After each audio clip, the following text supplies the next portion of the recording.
Wahai orang-orang yang beriman, masuklah engkau ke dalam Islam secara sempurna.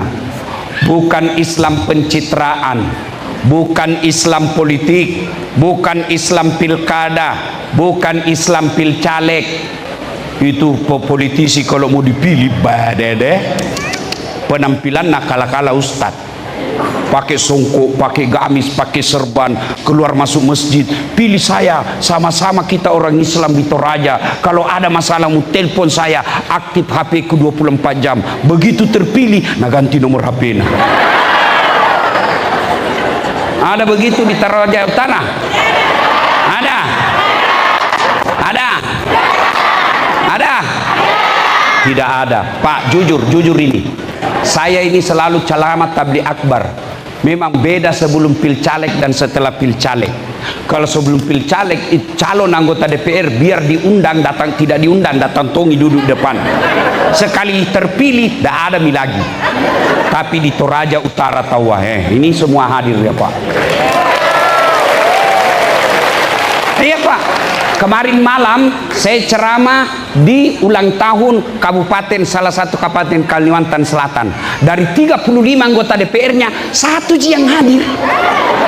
35, satu saja yang hadir. Padahal ulang tahun kabupaten di Toraja Tawa, Toraja Utara. Halal bihalal anggota DPR-nya hampir lengkap.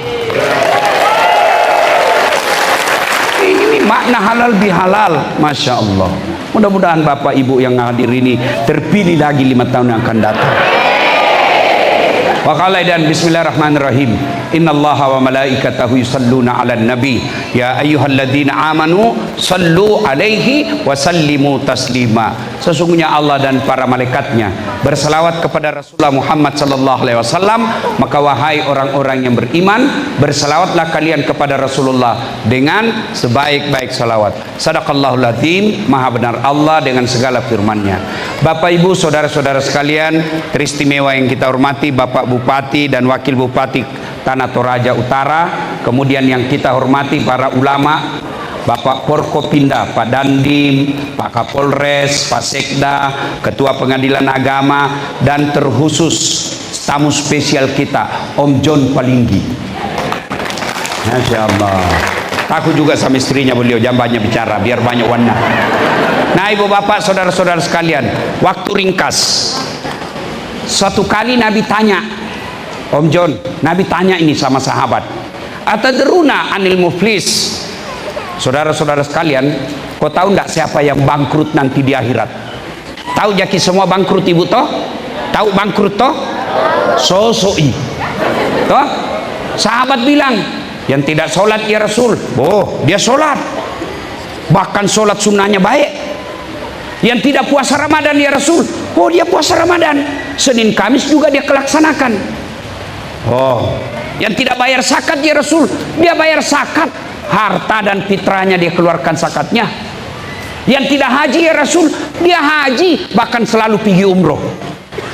Wih, sahabat bertanya, kalau begitu siapa yang berbangkrut ya Rasul?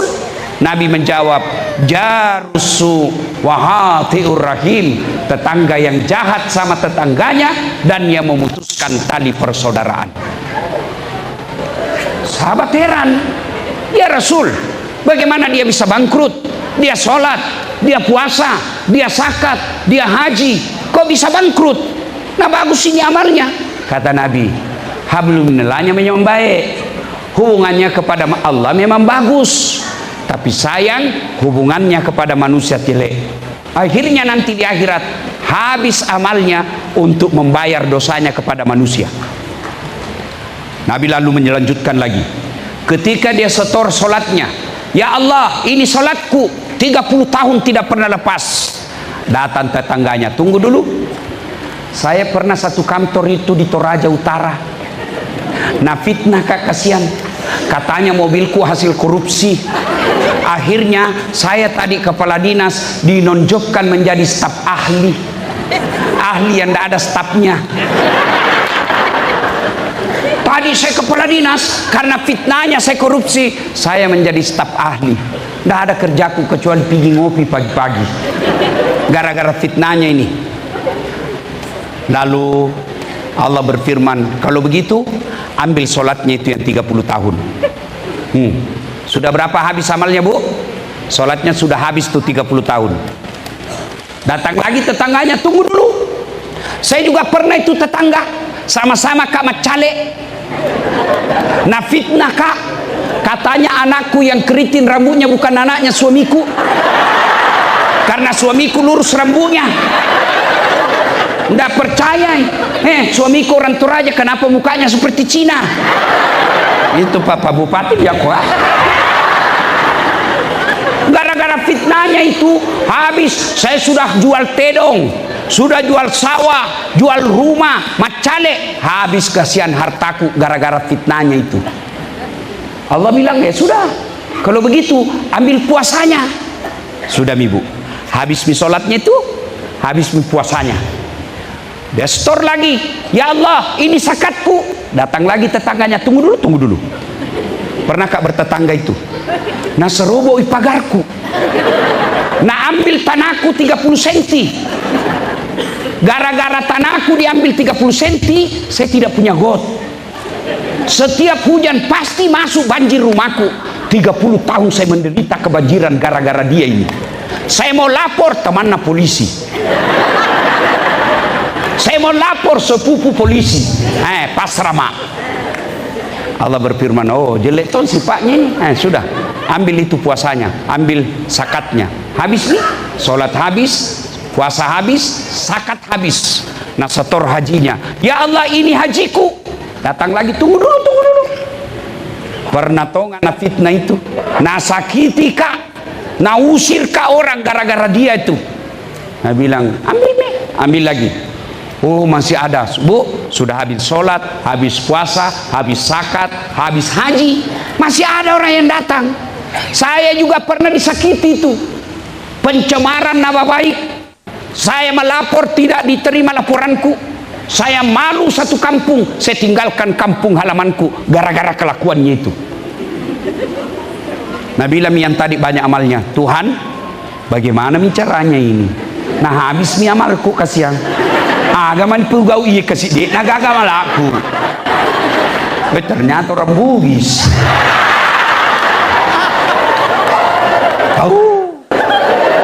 Labu apa mau ketuh? Kandai labu aja. Bagaimana lagi caranya ini Tuhan? Bagaimana mi habis mi amalku kasih yang ini? Allah berfirman, hari ini pengadilan tidak ada kebatilan, tidak ada kejahatan, tidak ada dosa yang tidak dibalas. Supaya adil, ambil dosanya orang yang pernah kau sakiti. Nauzubillah min zalik. Amalnya habis membayar orang, dosanya orang masuk ke dirinya. Itulah yang disebut bangkrut. Memang baik salatnya, memang bagus Senin Kamis puasa, memang rajin dia tadarrus, memang rajin dia tahajud, tapi di kampung tidak ada senang. Bangkrut kok nanti. Itulah makna Pak Bupati tidak mau kalau kita seperti itu didatangkan Ustadz Dasat Latif. Kenapa Ustadz Dasat Latif? Apa karena paling pintar? Apa karena paling hebat? Tidak, karena paling banyak followerku. Bukan karena saya pintar, banyak lebih pintar dari saya di sini. Enggak, tapi karena banyak tonsen penonton. Kenapa banyak penontonku? Barangkali suka kasih gembira-gembira orang. Yang kau ceramah sangin neraka kau cerita. Bagaimana orang sudah di rumah dimarahi sama istri, di kantor ditendang sama komandan, di warung kopi ada tagihan, kita masuk lagi gereja neraka terus dicerita, masuk di masjid neraka juga. Apa enaknya hidup? Nah, maka kita penting acara halal bihalal ini supaya apa? Jangan kau bangkrut. Ramadan kalau orang Islam habis dosamu kalau Ramadan. Siapa bilang? Nabi. Man shoma ramadana imanan wahtizaban gufira lahu ma taqaddama min zambihi. Itu hadis Nabi. Saya perlu jelaskan kepada Bapak di anggota DPR pengetahuan dasar soal ini, ya. Hadis itu ucapannya Nabi. Ucapan namanya hadis. Kelakuannya Nabi, bagaimana Nabi tidur, bagaimana Nabi duduk, bagaimana Nabi jabat tangan, itu namanya sunnah. Ya. Nah, hadis Nabi bilang begini, ucapan Nabi, siapa yang berpuasa Ramadan, diampuni dosamu yang lalu akan datang. Itu baru puasa, belum tarawih, belum tahajud, belum witir, belum zakat, belum sedekah. Baru puasa, Nabi jemikan jaminan diampuni dosamu yang lalu dan yang akan datang. Itulah sebabnya 1 Ramadan setelah puasa kita hari raya namanya Aidil Fitri. Apa itu? Bahasa Arab artinya hari menggali kembali menjadi suci. Itu Aidil Fitri, bahasa Indonesianya kembali suci. Nah, untuk saya ingat, saya perlu jelaskan supaya kita tidak salah paham. Ada orang non muslim marah kalau dibilangi kafir. Jangan kita salah paham. Kafir itu bahasa Indonesianya tidak seagama. Itu namanya kafir. Bahasa Arab kafir itu artinya tidak seagama, atau lebih halusnya non muslim. Jadi tidak usah bapak baper kalau orang Islam bilang kafir. Bapak juga bilang sama saya, orang non muslim juga bilang saya kafir. Boleh, tidak apa-apa, saya tidak marah. Saya dibilangi domba-domba tersesat, saya tidak marah. Saya tidak marah, kenapa? Ya menurut dia. Kan Pak Bupati, di suatu pengajian ada umat Nasrani komplain sama saya. Dia bilang, Ustadz, kenapa kami selalu dibilangi kafir? Saya jelaskanlah, kafir itu bukan kasar. Kafir itu bahasa Arab artinya yang menyembunyikan. Apa dia sembunyikan? Dia menyembunyikan keimanan kepada Allah dan Rasul Muhammad. Itu maknanya. Non Islam bahasa Indonesianya. Tapi saya tidak marah. Bapak sebut saya sebagai domba-domba tersesat. Saya tidak marah. Padahal mestinya saya lebih marah karena sudah domba tersesat lagi. Tapi saya tidak marah, Pak. Tidak marah saya. Iya, biasalah yang begitu. Jangan baper. Ya. Nah, sudah. Nah, makna terpenting dari halal bihalal ini uhuwah, persaudaraan. Dan malam ini saya bangga sekali, saya hormat kepada saudara-saudaraku orang Toraja yang merindukan kedatangan saya meskipun kita berbeda iman. Iya, Masya Allah, anggota DPR-nya hadir, ketuanya. Tidak pernah ada begini, tabligh akbar ketua DPR non-muslim hadir.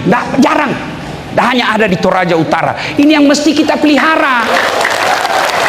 Nah sekarang, ya, makna terpenting halal bihalal, Pak Bupati, Om John, halal bihalal itu bahasa Arab.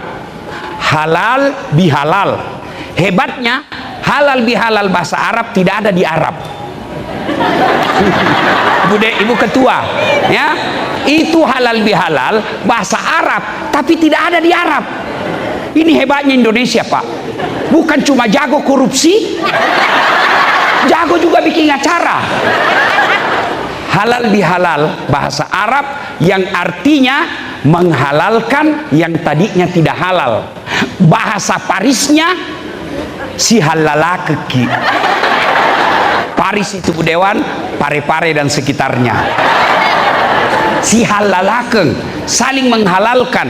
Tidak ada gunanya halal bihalal di sini kalau kita keluar masih ada dendam di antara kita.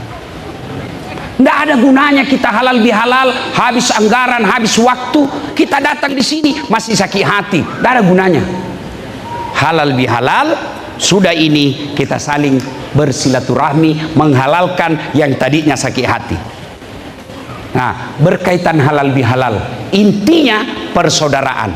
Magar nasi salah-salah tahu maapanya si kande-kande tahu. Hah? Kenapa orang bertengkar? Satu, perebutan kekuasaan. Pilpres, orang mau jadi presiden, dia bersepupu baku musuh. Bilin-bilin. Pilpres sudah selesai, sampai sekarang masih ada baku musuh. Masih ingat waktu Pilpres 2019? Hah? Pilpres 2019, siapa yang bertanding? 2019, Bapak Joko Widodo melawan Bapak Prabowo. Iya toh? Iya. Siapa yang menang? Bapak Joko Widodo. Siapa menterinya? Prabowo. 2024 siapa yang bertanding? Bapak Prabowo lawan Anies Baswedan. Siapa wakilnya Anies Baswedan? Siapa wakilnya? Hah? Muhaimin Iskandar. Siapa yang menang? Bapak Prabowo. Siapa menterinya? Muhaimin. Kalian bertengkar sampai sekarang, apa kau dapat? Hah? Kalau tim sukses baku cambo, wajar mau jadi menteri. Kamu bertetangga, sama-sama kau di pasar kerja, bertetangga kau bertahun-tahun bersahabat di grup WhatsApp, beda pilihan, kamu baku musuh, itu aslinya dongo. Ya, sudah pilpres, pilcaleg, sudah pilcaleg, pilkada, selesai ini pilkada, tidak ada lagi 01, 02. Ya Pak yang sekarang, Pak Victor. Jangan kau lagi bilang, sudah nih selesai. Kau kalah, kau tanding kau lagi 5 tahun yang akan datang. Ngapain? Kalian yang kalah, tim sukses yang kalah, jangan kau terus menyerang. Lebih kau datang, Pak, saya akui Bapak menang, tapi kalau ada penunjukan langsung kesiannya. Iya begitu. Perebutan kekuasaan. Apalagi yang biasa bertengkar orang antara bupati dan wakil bupati. Ini berdua baik, tapi tim sukses yang datang mau panas-panasi, datang ke Pak Wakil Bupati, Pak, masa itu tim suksesnya bupati dapat semua proyek, kita tidak dapat pakai ini Pak, padahal sama-sama kita bekerja. Ini tim sukses begini ini Pak, jangan kasih masuk kantor, merusak.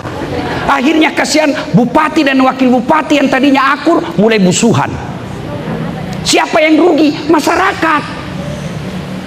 Namanya wakil, ya wakil. Mau cepat jadi bupati, selesai itu baru kau tanding. Ya, Bapak tadi bilang gaspol.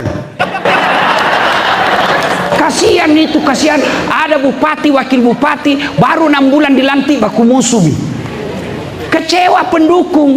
Siapa yang rugi? Siapa yang kasihan? ASN. Dia tidak mau tahu mau loyal kemana. Masuk ke ruangan bupati, mari wakil. Masuk ke wakil, mari bupati. Masuk ke sekda, marah juga. Bingung. Maka sebaiknya boleh berbeda pilihan, jangan bertengkar. Kekuasaan penyebab orang putus persaudaraan. Kekuasaan ini ada batasnya, paling lama 5 tahun. Yang kedua, penyebab putusnya persaudaraan setelah perebutan kekuasaan, apalagi sombong, kesombongan. Apa itu sombong? Pak John Palinggi, Pak Bupati pakai baju mahal, sombong? Belum tentu, memang pengusaha. Beliau pakai krokodil, cabuaya. Kalau saya tidak salah mereknya, onjongnya cabuaya kan, krokodil namanya. Itu katanya Ibu, kalau asli kepalanya menghadap ke dalam, kalau palsu menghadap keluar. Itu buaya darat katanya. Ingat? Pak Bupati, Pak Wakil, Pak Kapolres, Pak Om John, anggota DPR pakai baju mahal, ya wajar, ada uangnya. Sombong? Belum tentu. Ibu-ibu yang ada emas, pakai itu emas, namanya perhiasan. Kalau perlu lipat di sini. Namanya perhiasan, harus dilihat, bukan perhiasan kalau di kantong. Sombong? Belum tentu. Kapan dia sombong? Meremehkan orang yang tidak punya. Itu sepatu mahal, sombong? Belum tentu, rezekinya orang. Jangan kau cemburu. Nanti dia sombong kalau dia bilang, Dasad, ini sepatuku Louis Vuitton, ini harganya Ustaz 30 juta. Kamu sombong itu, meremehkan orang. Kalau pakai mahal, pakai Pak, itu rezeki Bapak, tidak semua orang punya. Pakai. Yang Allah tidak senang kalau Bapak meremehkan orang susah, itu baru sombong. Apa penyebab datangnya sombong? Kata Nabi, penyebabnya datangnya sombong itu 4 perkara. 1, bertambahnya kekuasaan. Yang tadinya rakyat biasa tiba-tiba jadi anggota DPR.